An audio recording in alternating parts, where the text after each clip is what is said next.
था वो था टेस्टिंग वाला हैकाथॉन के लिए। जो एक्चुअल हैकाथॉन होगा उसके अंदर आपको चीज़ें मिलेंगी, ठीक है। ये आपकी प्रैक्टिस के लिए है। और फिर आपको डाटा स्कीमा वगैरह क्रिएट करना है सैनिटी के। अच्छा, इसके बाद आ जाते हैं इसमें। ये वाला जो डॉक्यूमेंट है प्रैक्टिस एपीआई डॉक्यूमेंट, ये वाला डॉक्यूमेंट था। आप लोगों ने पढ़ा ये डॉक्यूमेंट, ठीक है ना। ये डॉक्यूमेंट था कि जिसके अंदर आपको ये बताया गया था कि कोई एपीआई आपको प्रोवाइड की जाएगी, उस एपीआई से डाटा फैच करके आपको अपने सैनिटी में किस तरह से इंपोर्ट करना है, ठीक है। और दूसरा प्रैक्टिस टेम्पलेट, ये वो प्रैक्टिस टेम्पलेट था जो लास्ट टाइम भी आपके साथ शेयर किया गया था प्रैक्टिस हैकाथॉन से पहले, ठीक है। अच्छा, ये करना है, ये तो हो गया। फिर शिपमेंट एंड ट्रैकिंग प्लेटफॉर्म, ये क्या है?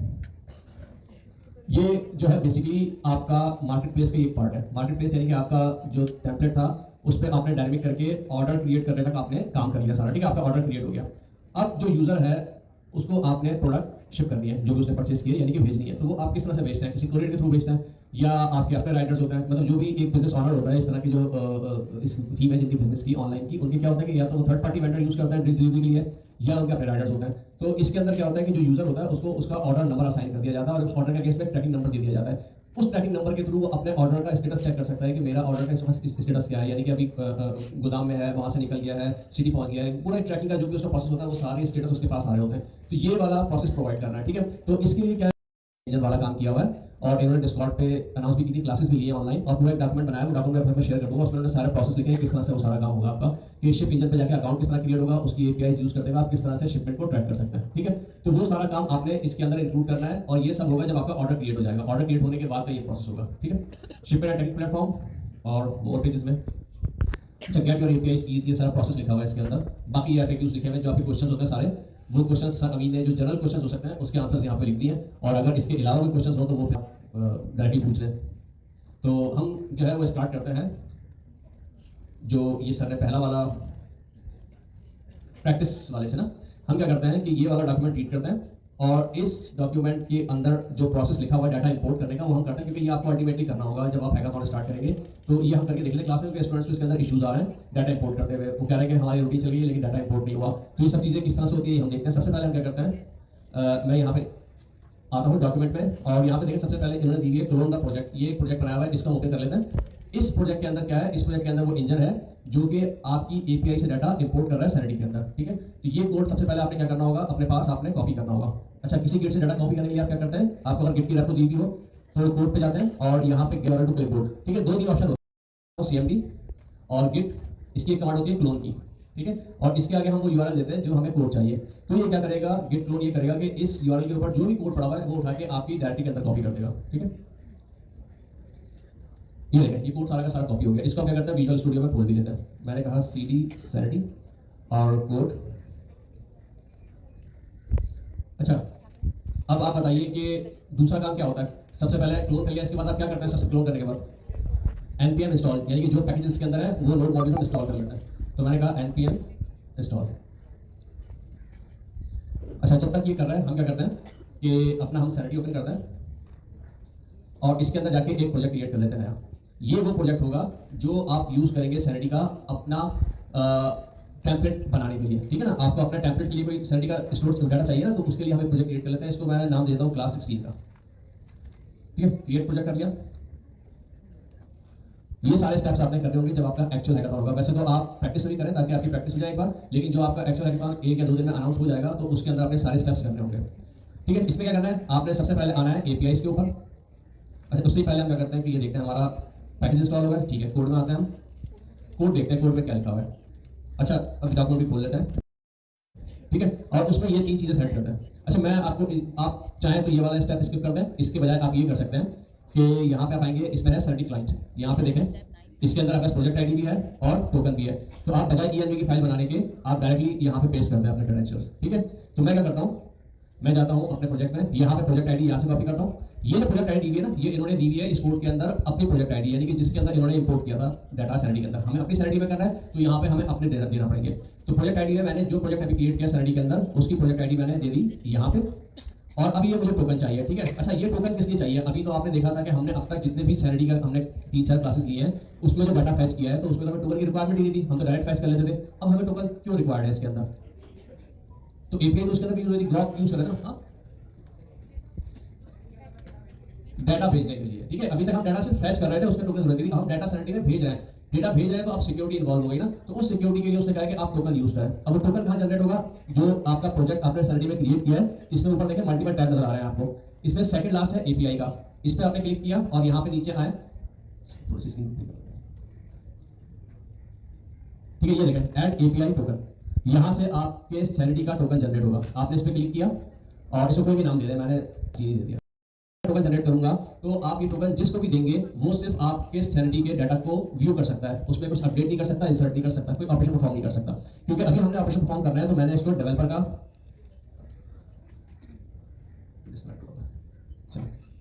करेक्ट होगा। तो अभी आप इसको या तो डेवलपर का या एडिटर का राइट दे दें जो कि फुल एक्सेस होगा। मैं इसको डेवलपर का राइट देता हूँ और इसको मैंने कहा सेव। तो अब ये क्या करेगा, आपके लिए एक टोकन जनरेट करेगा जिसके पास कंप्लीट राइट्स हैं, यानी कि वो आपकी सैनिटी के अंदर डाटा इंसर्ट अपडेट डिलीट सब कर सकता है। इसको यहाँ से कॉपी कर लें क्योंकि इसे वन टाइम आएगा, उसके बाद ये नहीं आएगा। तो जैसे ही आए इसको आपने कॉपी कर लेना है और कॉपी करके क्या करना है कि ये जो सैनिटी client.js है, ये एक फाइल है जिसके अंदर इन्होंने सैनिटी का क्लाइंट बनाया हुआ है। ठीक है, आपको ये बात पता है ना कि हम जब सैनिटी से कनेक्ट करते हैं तो कैसे कनेक्ट करते हैं, एक क्लाइंट होता है, ठीक है ना। उस क्लाइंट के अंदर क्या चीजें होती हैं, उस क्लाइंट के अंदर ये होता है कि किस सैनिटी के किस स्टोर किस डेटाबेस से आपने कनेक्ट करना है, उस डाटा सेट का नाम क्या है और तीसरी चीज उसके अंदर टोकन कौन सा आप दे रहे हैं। ठीक है, तो इसके अंदर ये देखिए प्रोजेक्ट आईडी, हमने अपनी प्रोजेक्ट आईडी दे दी, डेटा सेट में हमने प्रोडक्शन का डाटा सेट दे दिया। ये प्रोडक्शन कहां से आया डाटा सेट आपके पास, ये देखें डाटा सेट पे क्लिक किया हमने और यहाँ पे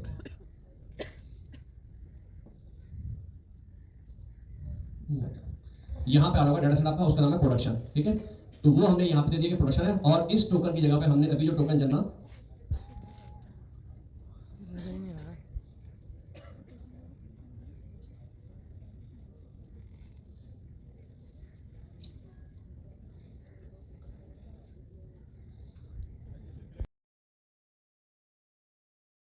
ठीक है, इस टोकन पे हमने क्या किया, जो टोकन वहां से जनरेट किया था वो कॉपी कर दिया। ठीक है, अभी आपका सैनिटी का क्लाइंट जो था वो कनेक्ट हो गया आपके सैनिटी के डाटा स्टोर के साथ और उस टोकन के एक्सेस के साथ जो आपने उसको प्रोवाइड किया है। ठीक है, ये काम खत्म हो गया आपका। आपने क्या करना है, जस्ट अच्छा इस अब ये कह रहे हैं आपको ठीक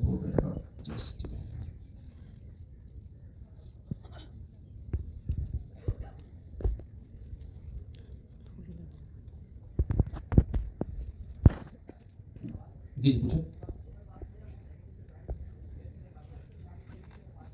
अच्छा नहीं, यही तो डाटा सिक्योर है, ईएनवी वाला डाटा सिक्योर नहीं होता।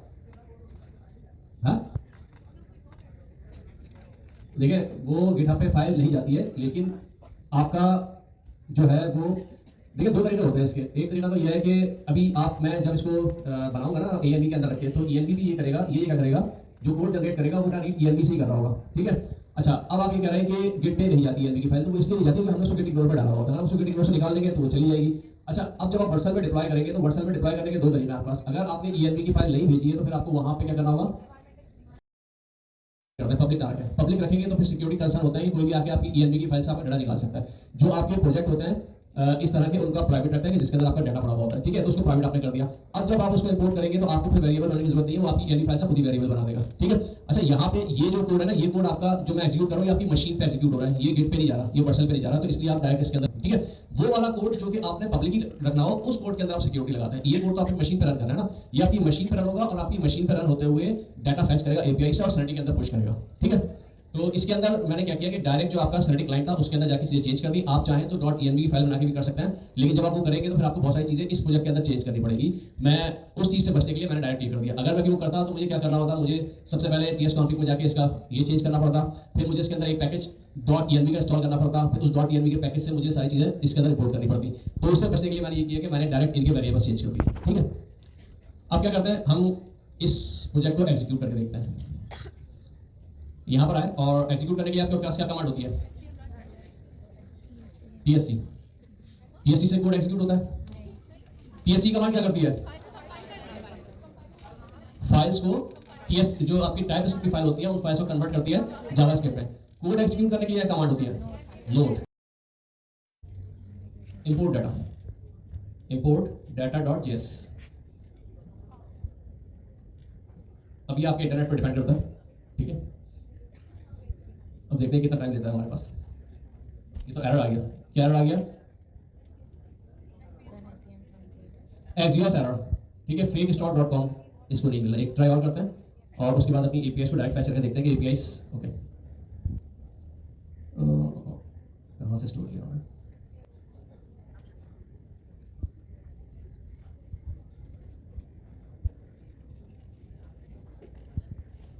ये देखते हैं कि एपीआई एक्सेस हो रही है।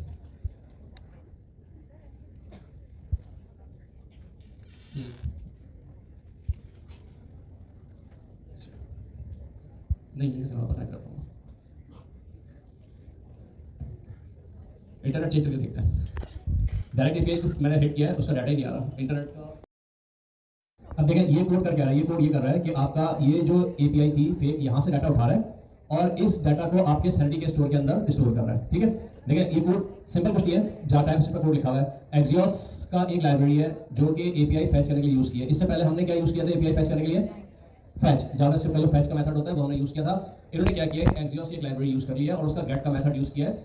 उसके अंदर ये एपीआई का एंड पॉइंट दिया, रिस्पांस आ गया, रिस्पांस डाटा के अंदर प्रोडक्ट्स थी, वो प्रोडक्ट्स इसके अंदर आ गई और फिर उन प्रोडक्ट्स के ऊपर लूप चलाया। लूप चला के क्या हुआ, अब ये प्रोडक्ट्स का आपका एरे था, इसमें क्या था कि मल्टीपल ऑब्जेक्ट्स है प्रोडक्ट के, इसके ऊपर लूप किया तो इसके अंदर क्या हुआ। अब ये इसका आउटपुट भी देख लेना, यहाँ पे किस तरह का आउटपुट आया है इसका, ये देखें, ये इस तरह से आपके पास आउटपुट आ रहा होगा। इसमें क्या है, ये मल्टीपल ऑब्जेक्ट्स है, पहला ऑब्जेक्ट है, दूसरा ऑब्जेक्ट, तीसरा ऑब्जेक्ट। तो जब हमने इसको लूप किया तो इसमें क्या किया, इसने पहले प्रोडक्ट का ये वाला पहला ऑब्जेक्ट उठाया,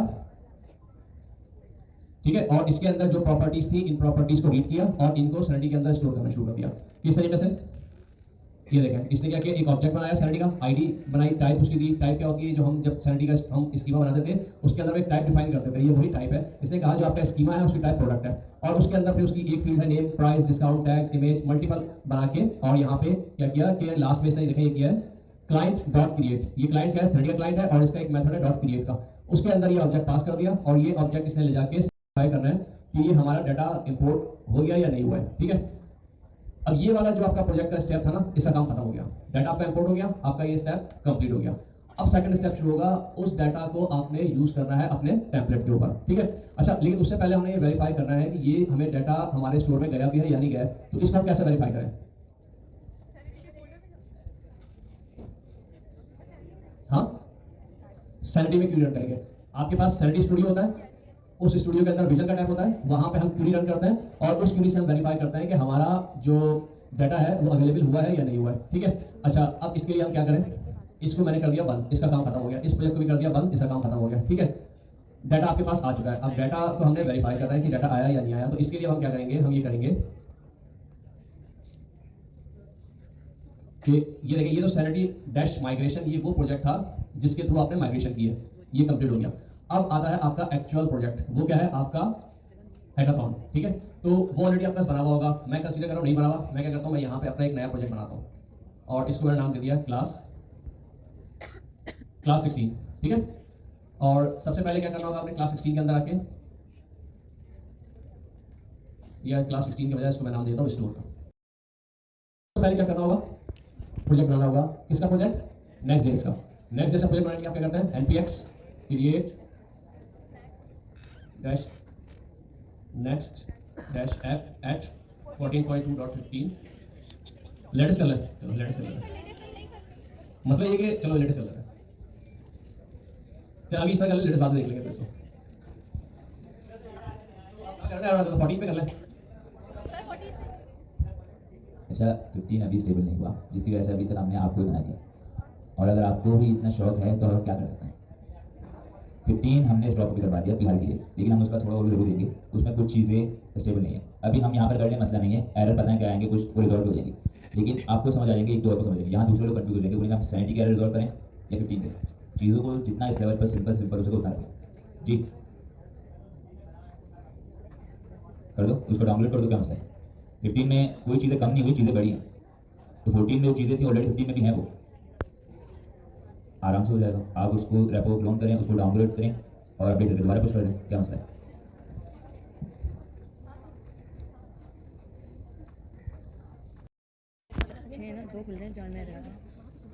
और एक काम करता हूँ इसको मैं साथ साथ। अच्छा ये बताया मुझे, ये जो मैंने एक प्रोजेक्ट बनाया है, ये कौन सा प्रोजेक्ट है, नेक्स्ट.जेएस का। क्या इसमें सैनिटी होगा मेरे पास, नहीं होगा ना। तो अब क्या करना होगा, सैनिटी को इसके अंदर डालना पड़ेगा ना, तो उसके लिए हम क्या करेंगे, जो हमने अपना अभी सैनिटी का स्टोर बनाया है ये वाला, जिसके अंदर हमने डाटा इंपोर्ट किया है, इसी सैनिटी के स्टोर को हम कनेक्ट करते हैं अपने प्रोजेक्ट के साथ। ठीक है, क्या करेंगे, ओवरव्यू में आप जाएंगे, यहाँ से कमांड कॉपी की जस्ट, और वो आपने यहाँ पेस्ट कर दी, ये आपका इसके अंदर कॉन्फ़िगर कर देगा आपके सैनिटी के प्रोजेक्ट को। अच्छा, not found out, do you not have access to it, क्यों यू, अच्छा ये कह रहा है कि आप जो है वो bilalmk@gmail.com से लॉगिन हुए हैं इसके ऊपर, और आप फैच कर रहे हैं किसी दूसरे लैपटॉप से अंदर। अब ये एक इशू आ गया। अच्छा, इसके लिए मैं क्या करना पड़ेगा, मुझे उसका पासवर्ड याद नहीं है, वरना मुझे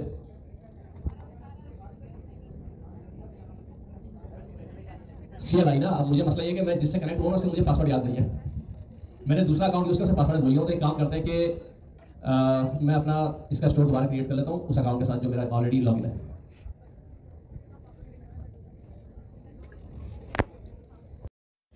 जो इंपोर्ट वाला प्रोजेक्ट था वो दोबारा ओपन करता है, क्योंकि हमें दोबारा हमने एक नया स्टोर बनाया है ना, अब इसके अंदर फिर डाटा इंपोर्ट करना पड़ेगा। तो इसके लिए क्या करते हैं, मुझे दोबारा वही प्रोजेक्ट ओपन करता हूँ जो मैंने पहले किया था डाटा इंपोर्ट करने के लिए।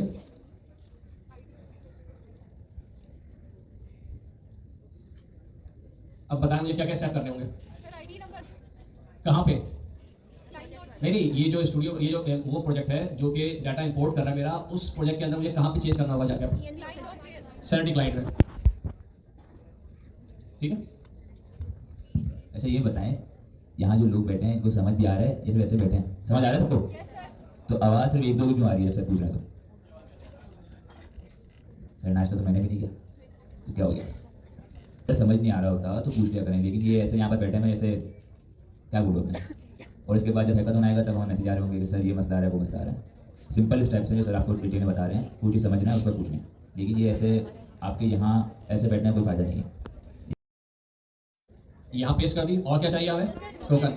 टोकन कहाँ से मिलेगा, API।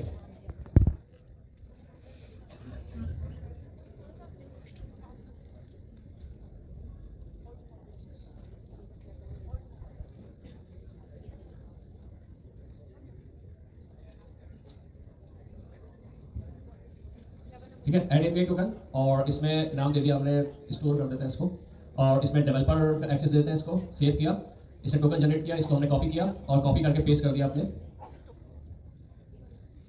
ठीक है, अब क्या स्टेप होगा,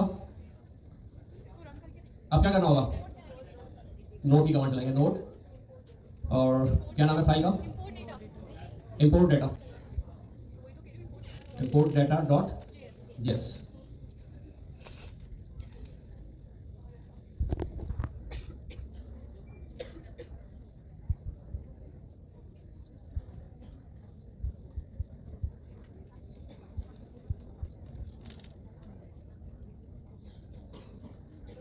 नहीं चलो शुरू हो गया, अब ये डाटा कॉपी करना शुरू कर दिया, यानी कि डाटा API से फेच कर रहा है और सैनिटी में पुश कर रहा है।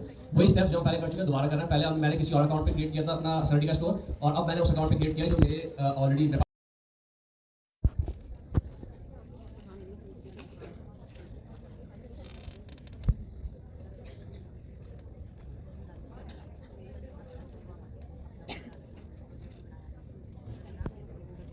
यही आपको फायदा है कि आपको उस API से डाटा चाहिए तो ये स्टेप्स आने चाहिए। अच्छा, ये से कह दिया डाटा इंपोर्ट कंप्लीटेड, ठीक है, यानी कि डाटा इंपोर्ट कंप्लीट हो गया, इस प्रोजेक्ट को मैंने कर दिया बंद, और अब हम आते हैं अपने नेक्स्ट का जो हमारा प्रोजेक्ट था जो हमने बनाया है। अच्छा मुझे बताएं, अब मैं इसको एग्जीक्यूट करूँ, एग्जीक्यूट हो जाएगा? पहले तो इशू आ गया था, मुझे कह रहा था कि लॉगिन नहीं है, मतलब अब तो मैं सेम अकाउंट हूँ, अब चल जाएगा? चलाऊं, कोई चेंज नहीं करनी होगी इसके अंदर? हाँ जी, कोई चेंज करनी होगी इस प्रोजेक्ट के अंदर? अच्छा, वो तो क्रिएट ही नहीं, बना ही नहीं था ना स्टोर, ठीक है चले, तो ये बताए ना कि स्टोर ही नहीं बना था। अच्छा एक काम करता है, अब क्या करें, कमांड कॉपी करते हैं, कहां से, सैनिटी के स्टोर से। ओवरव्यू में जाते हैं और इसको मैंने कॉपी किया, कॉपी करके यहाँ पेस्ट कर दिया और इसको चलाते हैं। अब इसको कॉन्फ़िगर कर देना चाहिए सैनिटी के स्टोर को। ऑप्शंस पूछ रहे हैं, क्या क्या ऑप्शन दे रहे हैं, ठीक है मैंने कहा डिफॉल्ट करते हैं सारे, यस कर दिया, type yes, embed Sanity Studio yes, और स्टूडियो यस, और मैंने कहा clean with no predefined schema type, schema कोई नहीं चाहिए, ठीक है, और प्रोजेक्ट एड्रेस, ठीक है। अब इसने कॉन्फ़िगर करना शुरू कर दिया उस सैनिटी के अकाउंट को जो मैंने क्रिएट किया है मेरे नेक्स्ट.js के प्रोजेक्ट के अंदर। ये वाले स्टेप किसने कर लिए थे पहले, सरफराज और अपना आप शर्जील और या नाम भूल मोइस और गर्ल्स में, ठीक है चले अभी नहीं किया था, उन्होंने अटेम्प्ट नहीं किया या उनको समझ नहीं आया या उनसे हुआ नहीं, अटेम्प्ट किया था लेकिन हुआ नहीं। अच्छा कितने लोगों ने अटेम्प्ट किया लेकिन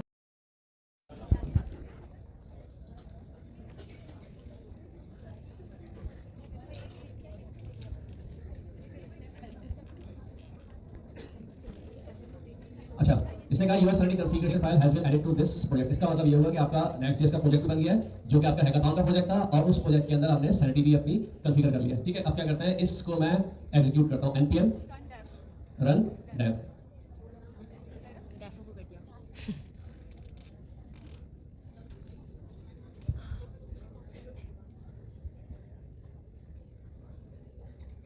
ठीक है, और स्टूडियो चेक कर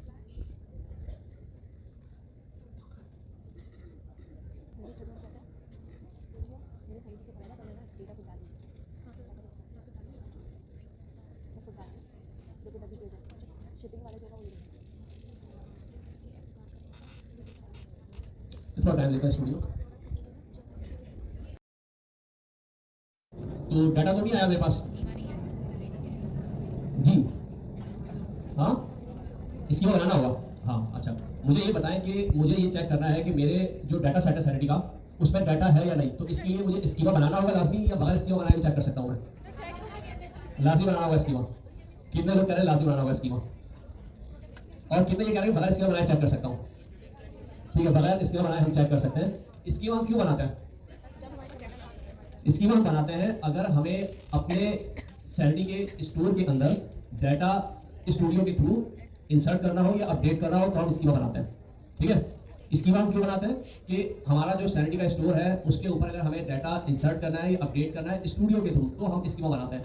अगर मैं ये चाह रहा हूँ कि मैं डाटा इंसर्ट भी कोड से करूँ, डाटा अपडेट भी कोड से करूँ, डाटा डिलीट भी कोड से करूँ, तो फिर मुझे स्कीमा बनाने की जरूरत है नहीं है। ठीक है, स्कीमा जो है वो जरूरी नहीं है कि आप बनाएं, स्कीमा जरूरी होता है स्टूडियो के लिए। अगर आप स्टूडियो यूज नहीं कर रहे हैं तो स्कीमा की रिक्वायरमेंट नहीं है। ठीक है, अच्छा इसके अंदर एक चीज है विजन, इसके थ्रू आप चेक कर सकते हैं कि आपका जो डाटा सेट है उसके अंदर क्या डाटा अवेलेबल है। ठीक है, क्यूरी एग्जीक्यूट करते हैं, क्या होती है क्यूरीज। अच्छा इसके अंदर जो आपको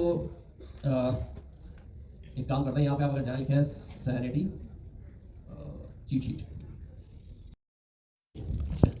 ठीक है, तो ये यहाँ से आपको मिल जाएंगे सारे, और ये इसका लिंक भी आपको उस डॉक्यूमेंट के अंदर दिया हुआ जो सनवीन ने शेयर किया हुआ है। ठीक है, मैं आता हूँ विजन में। अब मैं ये चेक करना चाह रहा हूँ कि जो मेरा डाटा था वो इंपोर्ट हुआ या नहीं हुआ। तो एक स्टैटिक सबसे पहले करते हैं, और स्टैटिक जब करेंगे तो स्टैटिक का मतलब ये होता है कि आपके डाटा सेट के अंदर जितनी चीज़ें वो सारी की सारी आ जाएगी। मैंने फैच किया, इसने मुझे कहा 50 आइटम्स। अब 50 आइटम्स के अंदर इसने क्या किया कि सिस्टम सी भी दे दी, डिफरेंट दे दी। तो मैं क्या करता हूँ, पर्टिकुलर चेक कर लेता हूँ कि मेरे पास अंडरस्कोर टाइप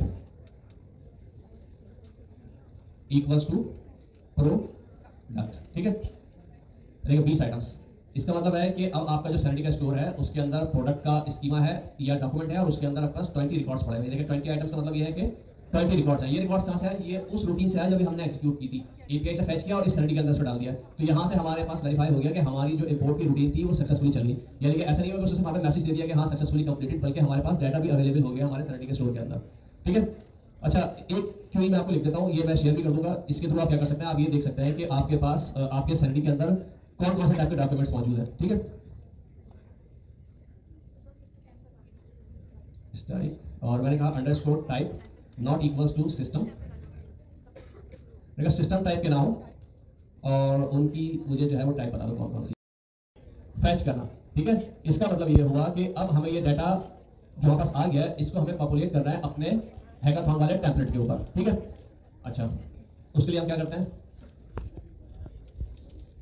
यार, गिटहब को यूज करने का मैं जो है ना बेसिकली गिटहब यूज करेंगे ना, उसके अंदर हो सकता है कि उसके पास जो टेम्पलेट है ना वो ये इसमें ये डाटा ना हो, क्योंकि ये जो डाटा है ये डाटा है प्रैक्टिस वाला, या तो प्रैक्टिस वाला किसी का बना हुआ है। तो एक काम करते हैं, इसको कर लेते हैं, आप लोग घर पे कर लीजिएगा, ना होगा तो पूछ लेंगे। ठीक है, अच्छा क्या करता मैं जस्ट कुछ नहीं करता, 3-4 प्रोडक्ट जो है वो इंपोर्ट कर लेते हैं और उस प्रोडक्ट को हम आगे लेके चलते हैं। ठीक है, मैंने क्या किया कि इस डेफ को डिलीट किया,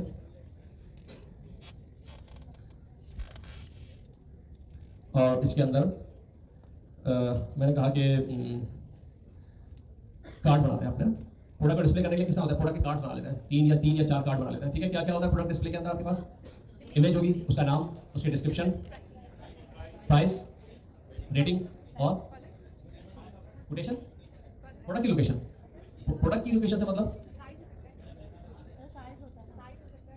नहीं वो तो देखिए उस आप तो दराज वाले मॉडल की बात कर रहे हो ना, वो तो उस सेंस में है कि जब आपने B2B बनाया हुआ है, यानी कि ऐसा स्टोर बनाया हुआ है कि जिसके अंदर वेंडर्स आके अपने स्टोर क्रिएट कर रहे हो, प्रोडक्ट अपनी डिप्लॉय कर रहे हैं। आपका जो स्टोर है वो तो एक सिंपल स्टोर है ना, यानी कि एक सिंपल और एक इंडिविजुअल ऑर्डर। सबसे पहले इमेज SRC और इसके अंदर इसकी विड्थ,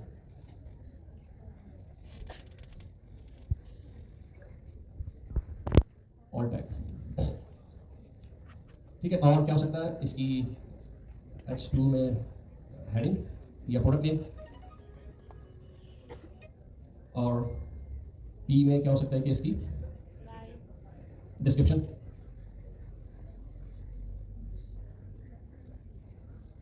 और इसकी प्राइस कर देता है, और इसके बाद एक बटन डाल देता है इसके अंदर ऐड टू कार्ट का।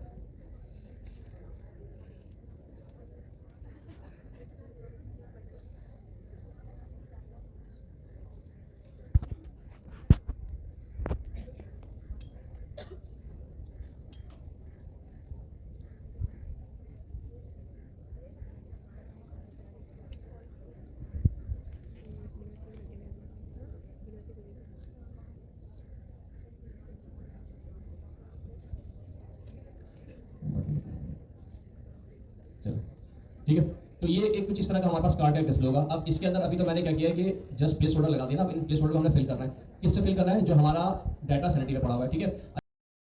यहाँ मैं फंक्शन लिख देता हूँ, हमारे पास कॉस्ट गेट प्रोडक्ट, और ठीक है कॉस्ट प्रोडक्ट्स कर लेते हैं इसको, अवेट क्लाइंट डॉट फैच। अच्छा, अब क्या करना होगा, इसके अंदर हमें लिखनी होगी क्यूरी। अच्छा, अब वो क्यूरी लिखने का तरीका क्या होता है कि सबसे पहले हम ये करते हैं कि अपना जो हमारा स्टूडियो है वहां जाके हम क्यूरी लिख लेते हैं।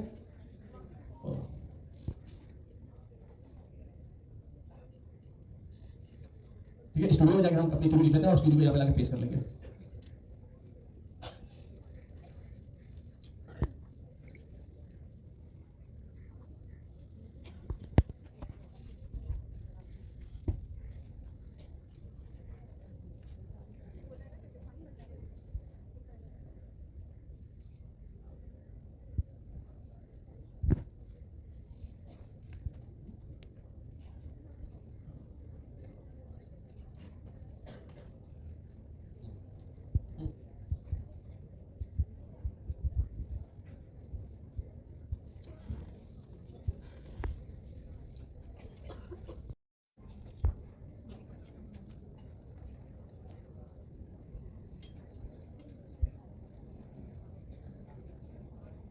ठीक है, यहाँ पे आके अपनी क्यूरी लिख लेते हैं, और क्यूरी लिखने के लिए क्या किया, मैंने कहा कि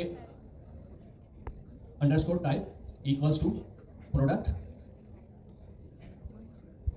और बस इतना ही, जीरो इंडेक्स। तो वो तो एक प्रोडक्ट आएगी ना, जीरो इंडेक्स है तो।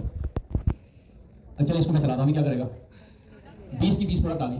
अच्छा, मुझे अपने होम पेज के फर्स्ट सेक्शन पे 3 प्रोडक्ट चाहिए, ठीक है। तो उसके लिए क्या करेंगे, वो तो फील्ड्स हमें चाहिए होगी ना, कौन कौन सी फील्ड्स चाहिए, मुझे रिकॉर्ड्स चाहिए, फील्ड्स चाहिए मुझे 3। इसे अभी देखिए मैंने क्या टाइप इक्वल्स टू प्रोडक्ट, तो इसे 20 आइटम देंगे, 20 ऑब्जेक्ट्स रिटर्न कर दिए, 20 रिकॉर्ड्स रिटर्न कर दिए। मुझे 3 रिकॉर्ड्स चाहिए। नहीं, कर्ली ब्रेसेस में क्या लेंगे?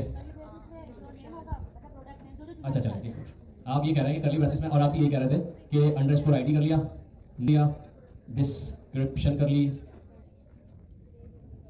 डिस्क्रिप्शन, क्वांटिटी कर ली, प्राइस कर लिया, ठीक है। हाँ क्या हो गए, एसेट और इमेज और यूआरएल, 5 हो गए। इसको मैं एक्सिक्यूट करता हूँ, 5 रिकॉर्ड आएंगे, पूरे 20 आ रहे हैं अभी भी। अच्छा 20 आ रहे हैं, लेकिन फर्क क्या पड़ा, फर्क ये पड़ा कि जो मैंने कर्ली ब्रेसेस के अंदर फील्ड्स दिए, अब सिर्फ वो फील्ड्स आ रही हैं, एक्स्ट्रा फील्ड नहीं आ रही, लेकिन रिकॉर्ड 20 आ रहे हैं। मुझे रिकॉर्ड 3 चाहिए। हाँ कहाँ पे लगा दूं 3? यहाँ पे। अच्छा, और यहाँ पे 3 0, ठीक है, होगा ऐसे ही। लेकिन देखें बेसिकली है क्या, अब आप अगर इसको देखें, यहाँ पे ये क्या है, कर्ली राउंड स्क्वायर ब्रैकेट्स, इसका मतलब है एरे, स्क्वायर ब्रैकेट मतलब एरे, और उन एरे के अंदर करली ब्रेसेस मतलब ऑब्जेक्ट्स। इसका मतलब ये हुआ, ये कह रहे हैं कि आपके पास एक एरे में से डाटा फेच करने के लिए हम क्या करते हैं, इंडेक्सेस यूज करते हैं। ठीक है, अगर मैं यहाँ पे सिर्फ 0 कर दूंगा तो ये 0 इंडेक्स पे डाटा है वो लेकर आएगा, एक रिकॉर्ड लाएगा। ये देखें, अगर मैं इसको 1 कर दूंगा तो ये 1 इंडेक्स पे जो डाटा है वो लेकर आएगा। इसने एक तरीका दिया, इसने कहा कि अगर आपको रिकॉर्ड्स जितने चाहिए, यानी कि मैंने कहा मुझे फर्स्ट 5 रिकॉर्ड चाहिए, तो इसने कहा 0 लिखो, डबल डॉट लगाओ और लास्ट इंडेक्स लिख दो। ठीक है, 0 डबल डॉट और लास्ट इंडेक्स। तो अब ये क्या करेगा, 0 से लेके 4 तक के जो रिकॉर्ड होंगे वो लेके आएगा, यानी कि फर्स्ट 5 रिकॉर्ड लेकर आ जाएगा। नेक्स्ट होता है कि इसके अंदर फंक्शन पास करते हैं। ठीक है, फंक्शन में हम क्या करते हैं, पहले प्रोडक्ट होगा, इसका जो फर्स्ट पैरामीटर होता है वो कोई भी इसकी वैल्यू होता है, प्रोडक्ट ले लेते हैं और इसको चले हमने टाइप बनाई है तो इसको टाइप भी दे देते हैं, आगे टाइप इसके अंदर। ठीक है, ठीक है, और इसके अंदर क्या किया मैंने, जो ये जावास्क्रिप्ट और जो जेएसएस बनाई हुई थी ये मैंने लाके यहाँ पे रिटर्न।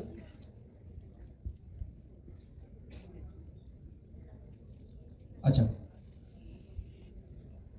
ये क्या एरर है सर, आप बराबर है आपके, हाँ ये एरर क्यों आ रहा है?